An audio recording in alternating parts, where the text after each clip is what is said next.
औज़ुबिल्लाहि मिनश्शैतानिर्रजीम बिस्मिल्लाहिर्रहमानिर्रहीम सल्लल्लाहु अला मुहम्मद सल्लल्लाहु अलैहि वसल्लम वसल्लम।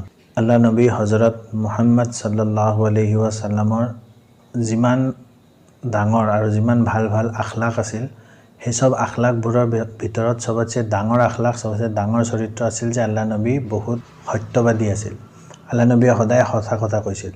সৰুৰ পৰা ধৰি যিমানে আল্লাহ নবীক দেখা পাইছে, যিমানে আল্লাহ নবীৰ লগত ডাঙৰ হৈছে বা আল্লাহ নবীক ডাঙৰ হোৱা দেখিছে, সবেই সাক্ষী দিছিল যে আল্লাহ নবীয়ে জীৱনত কেতিয়াও মিছা কথা কোৱা নাই। আৰু আল্লাহ নবীয়ে এলানে নবুৱত কৰাৰ আগত 40 বছৰ বয়সত আল্লাহ নবীয়ে এলানে নবুৱত কৰিছে, কিন্তু তাৰ আগত যিমান মানুহ আছে সবেই আল্লাহ নবীক বেলেগ বেলেগ উপাধি দি মাতিছিলে, যেনেকৈ আমিন, সাদিক। সাদিক মানে সঁচা কথা কোৱা। বেলেগ মানুহবিলাকেই, কাফিৰবিলাকেই আল্লাহ নবীক এই উপাধি দিছিল যে আল্লাহ নবী সঁচাকৈ বহুত সত্যবাদী হয়।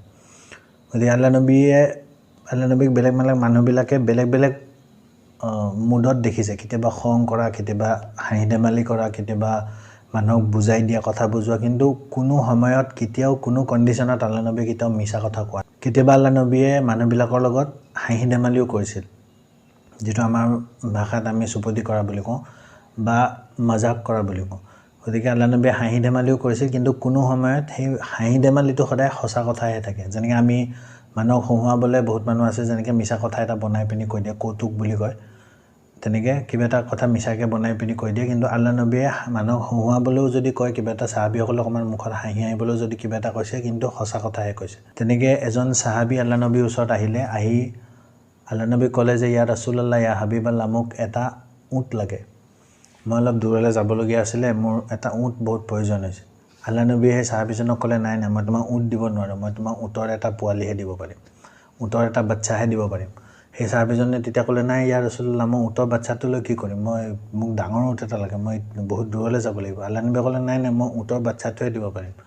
তেতিয়া সাহাবীজনে কৈছে, নাই নাই ইয়া ৰাছুলাল্লাহ, মোক উটৰ বাচ্চা নালাগে, মোক এটা উট লাগে, মই বহুত দূৰ যাব লাগিব। যেতিয়া সেই সাহাবীজন টেনশ্যনত আহি যোৱা দেখিলে, আল্লাহ নবী হাঁহিলে, হাঁহি পিনি ক'লে, তুমি কোৱাচোন পৃথিৱীত কোনটো এনেকুৱা উট আছে যিটো উট কোনোবা বেলেগ উটৰ বাচ্চা নহয়? চব উটটো ডাঙৰ হৈ গৈছে, কিন্তু কোনোবাটো বেলেগ উটৰ বাচ্চা হয়েই। আকৌ তেনেকৈ বেলেগ এজনী বুঢ়ী মানুহ আল্লাহ নবীৰ ওচৰত আহি পিনি ক'লে যে ইয়া ৰাছুলাল্লাহ, ইয়া হাবিবাল্লাহ, মইতো এতিয়া বহুত বুঢ়া হৈ গ'লোঁ, মই যদি এতিয়া ইন্তেকাল কৰিম তেতিয়াহ'লে মই জান্নাতত যাম নে নাযাম, জান্নাত পাম নে নাযাম? আল্লাহ নবীয়ে কৈছে, নাই নাই নাই, বুঢ়ী মানুহ জান্নাতত যাব নোৱাৰে, বুঢ়ীবিলাকৰ কাৰণে জান্নাত নহয়, তাত অকল ডেকা মানুহে যাব। তেতিয়া সেই বুঢ়ীজনীয়ে কান্দিবলৈ আৰম্ভ কৰিলে, ইয়া ৰাছুলাল্লাহ, ইয়া হাবিবাল্লাহ, মোৰ কি হ'ব তেতিয়াহ'লে, মই ক'ত যাম, মইতো যাবলৈ নোৱাৰিম। তেওঁ বহুত চিন্তাত পৰি গ'ল। তেতিয়া আল্লাহ নবী আকৌ হাঁহিলে, হাঁহি পিনি ক'লে, যোন জান্নাতত যাব চব ডেকা হৈ পিনিয়ে যাব। যোনবা যদি 70 বছৰ, 80 বছৰ, 100 বছৰ বুঢ়া হৈ পিনিও মৰিছে, কিন্তু যেতিয়া জান্নাতত যোৱাৰ সময় হৈ যাব, তেতিয়াহ'লে চবকে আল্লাহে ডেকা বনাই দিব, ডেকা বনাইহে জান্নাতত যাব। গতিকে আল্লাহ নবীয়ে চবৰ লগত ধেমালিও কৰিছিল, কিন্তু ধেমালিটো কোনো মিছা কথা কোৱা নাছিল, চব সদায় সঁচা কথাহে কৈছিল।